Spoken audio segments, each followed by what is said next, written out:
கூட்டணி என்பது வெறும் தேர்தலிலே வெற்றி பெறுவதற்கான ஒரு விஷயம் மட்டுமே இல்ல. அது தமிழ்நாட்டில் இருக்கக்கூடிய எல்லாருக்குமே ஒரு ரெப்ரசன்டேஷன் இருக்கணும் அப்படின்ற அடிப்படையில் அமைவது கூட்டணி. இப்போ பாஜக இருக்கக்கூடியவர்கள் என்ன பண்றாங்கன்னா ஏதோ வெறும் மண் கோட்டையை கட்டி கொண்டிருக்கிறார்கள். 2019 இதே விமர்சனத்தை வைத்தார்கள். மிட்டாய் கொடுத்து ஏமாத்தி விட்டார்கள், மிட்டாய் கொடுத்து ஏமாத்தி விட்டார்கள் அப்படின்னு சொல்லி அதிமுக பிரச்சாரம் பண்ணிச்சு. 2021 படுதோல்வியை சந்தித்தார்கள். அப்புறம் திருப்பி 2024 என்ன சொன்னாங்க, it's referendum on the 3 years government. 3 வருஷமா நீங்க ஒண்ணுமே பண்ணல, மக்கள் பாருங்க என்ன பண்ண போறாங்க பாருங்க. 2024 பாஜகவிற்கு மக்கள் பட்டை நாமத்தை சாத்தினார்கள். 2019 எல்லாரும் ஒன்னா இருந்தாங்க. பிரதமர் வேட்பாளரை சுட்டி காட்டினாங்க. இந்தியா முழுக்க 400 சீட்டை ஜெயிச்சிச்சு ஆல்மோஸ்ட் பாஜக. தமிழ்நாட்டில் பாத்தீங்கன்னா திமுக கூட்டணி 52% வாக்குகள், அதிமுக பாஜக இருந்துச்சு.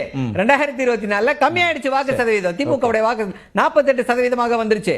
சோ இவர்கள் என்னன்னா நீங்க சொல்வது போல இந்த trend is in favour of the DMK government. BJP தமிழ்நாட்டு மக்களுக்கு செய்து வரக்கூடிய துரோகங்களை பிடிக்காத கட்சிகள் இருக்கேனும் அவங்க அந்த பக்கமும் போகாம இந்த பக்கமும் போகாம இருக்காங்க.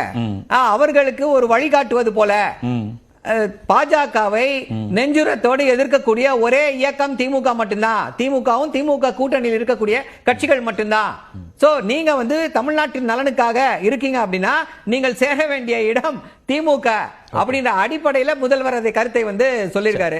இவங்க என்ன சொல்றாங்க, திருப்பி நாங்க எல்லாத்தையும் கொடுத்துட்டோம். அதுக்கு முதல்வர் சொல்லிட்டாரு, மகாப்புலா அவரு தாங்க, ஆனா போட்டிருக்க சட்டை என்னதுங்க அப்படின்றது போல இவங்க டைரக்டாவும் நிதியை கொடுக்க மாட்டாங்க, இன்டைரக்டா என்ன பண்றாங்க, எல்லா திட்டமும் ஒன்றிய அரசுடைய திட்டம்னு சொல்லிட்டு எல்லா திட்டத்துக்கும் தமிழ்நாடு அரசு தான் அதிக நிதியை கொடுத்து கொண்டு இருக்கிறது. ஒரு சின்ன எக்ஸாம்பிள் அண்ணன் சுட்டி காட்டினாங்க. சின்ன எக்ஸாம்பிள், எங்க பணம் கொடுக்கல, எல்லாத்தையும் கொடுத்துட்டாங்க. ஐயா SSAக்கு 2200 கோடி கொடுக்கல. என்ன காரணம் சொன்னாங்க, PM ஸ்ரீ ஸ்கூல்ஸ் நீங்க வச்சுக்கல, 3வது மொழியை ஏற்றுக்கொள்ளவில்லை, கொடுக்க முடியாதுனாங்க. அப்ப மகாராஷ்டிரா எந்த லிஸ்ட்ல வச்சுப்பீங்க? மகாராஷ்டிரா கேட்டகரிக்கலி ரெஃப்யூஸ்ட், இந்தி வேண்டாம் தேவையில்லைன்னு தூக்கி போட்டுட்டாங்க. இந்தி வேணாம் போடா அப்படின்ட்டாங்க. ஆனா மகாராஷ்டிராக்கு SSA நிதியை கொடுத்திருக்கீங்கல்ல, அப்ப இது பேர் என்ன, ஓர வஞ்சனை தானே? 2200 கோடி கேட்டு கேஸ் போட்டிருக்கோம்ல. அப்ப மகாராஷ்டிராவுக்கு என்னவோ அதை தமிழ்நாட்டுக்கு செய்ய வேண்டும் அல்லவா? இதைத்தான் ஓர வஞ்சனைன்னு சொல்றோம், இதைத்தான் இந்தி திணிப்புன்றோம், இதைத்தான் எதிர்த்து கொண்டிருக்கிறோம்.